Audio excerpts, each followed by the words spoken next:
Abdul Fattah Abu কুদ্দা, আরে বাবা ইনি তো আমাদের জাতীয় মসজিদের মুফতি আব্দুল মালিক হাফিজাহুল্লাহ সাহেব, উনার উস্তাদ ছিলেন। আল্লাহু আকবার বলেন। আল্লামা আব্দুল ফাত্তাহ আবু কুদ্দা উনি এবং আল্লামা জাহেদ কাসারি এরা তাদের দাদা উস্তাদ শেখ আওয়ামা, এরা এই যুগের শ্রেষ্ঠ আলেম। শরীফ হাতেম তিনিও শ্রেষ্ঠ আলেম। আল্লামা জিফরি এনারা কিন্তু এই যুগের বড় বড় আলেম। তারা কোনোদিন ঈদে মিলাদুন নবীর বিরুদ্ধে একটা কলম তারা বসায় নাই। আল্লাহু আকবার বলেন।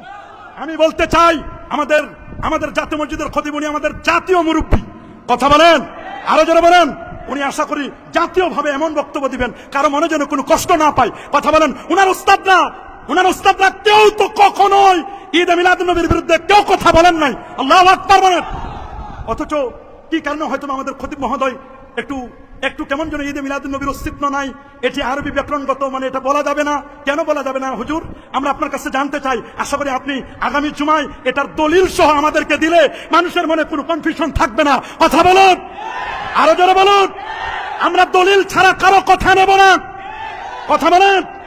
আমাদের হুজুরের সমালোচনা করা এটা আমাদের কোনো টার্গেট নয়, বা আমাদের এরকম যোগ্যতা নেই। হুজুর অনেক বড় আলেম, অনেক বড় বিজ্ঞ পণ্ডিত, শাইখুল হাদিস।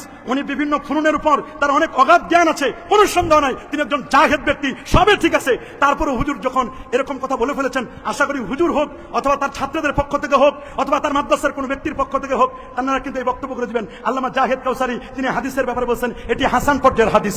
আল্লাহু আকবার, আল্লাহু আকবার। এটি কেউ বলেন নাই।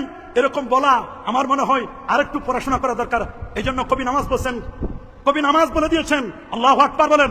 ফাকুল লিমান ইয়াদদাই ফিল ইলমি ফালসাফাতান, ফাকুল লিমান ইয়াদদাই ফিল ইলমি ফালসাফাতান হাফিজতা শাইয়ান ওয়া গাবাত আনকাল আশিয়া, ফাকুল লিমান ইয়াদদাই ফিল ইলমি ফালসাফাতান। যে ব্যক্তি বলে যে আমার অনেক জ্ঞান আছে, অনেক ফালসাফা, অনেক দর্শন আমি জানি, ফাকুল লিমান ইয়াদদাই ফিল ইলমি ফালসাফাতান, তিনি বলছেন হাফিজতা শাইয়ান, আপনি অনেক মুখস্থ করেছেন, ওয়া গাবাত আনকাল আশিয়া, তবে অনেক কিছু ছুটেও যেতে পারে।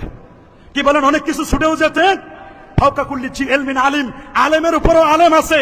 আল্লামা ইমাম কাসতাল্লানী রাহমাতুল্লাহ আলাইহি, যিনি ইরশাদুস সারি লে শারহ সহিহ বুখারী, উনাকে আমরা ফেলে দিতে পারি না। কি বলেন? আমরা কি উনাকে ফেলে দিতে পারি? আরো জোরে বলুন, আমরা কি উনাকে ফেলে দিতে পারি? না, আমরা তো উনাকে কখনোই ফেলে দিতে পারি না। আমরা কখনোই ফেলে দিতে পারি না।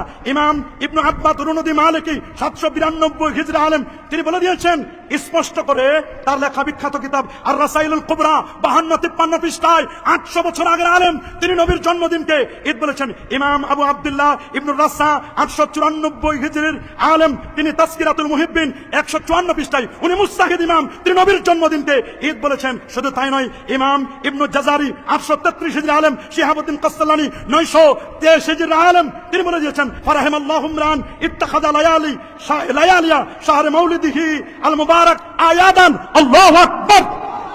শুধু তাই নয়, ইমাম আবু আব্দুল্লাহ আল কাউরি 872 হিজরি আলেম, ইমাম আহমদ জাররুক আল ফাসি, ইমাম সাখাবি, ইমাম কাসতালানি, শাইখুল ইসলাম, ইমাম খারাশি 1101 হিজরি আলেম, তিনি বলেছেন আন্নাহু ঈদুম মিন আয়াদিল মুসলিমিন। আব্দুল হক মুহাদ্দিস দেলবি 1052 হিজরি আলেম, তার লেখা বিখ্যাত কিতাব স্পষ্ট করে লিখেছেন মা সাবাতা বিনাস সুন্নাহ ফি আইয়ামিস সানা, তিনি বলে দিয়েছেন নবীর জন্মদিন জন্মরাতকে ঈদ বলতে কোনো বাধা নাই। আমরা যদি হুজুর আপনার কথাটা নেই, তাহলে এত বড় বড় ইমাম, মুহাদ্দিস, মুস্তাহিদ, এদেরকে ফালতু বলা লাগে, এদেরকে বাজে মন্তব্য করা লাগে। এখন সিদ্ধান্ত আপনি দিবেন আমরা আপনার ব্যাপারে কি বলবো, আর এত বড় মুহাদ্দিস, মুস্তাহিদ, ইমাম, এদেরকে কি বলবো। আপনি যেটা ফতোয়া দিবেন ওইটাই জাতি মেনে নেবে।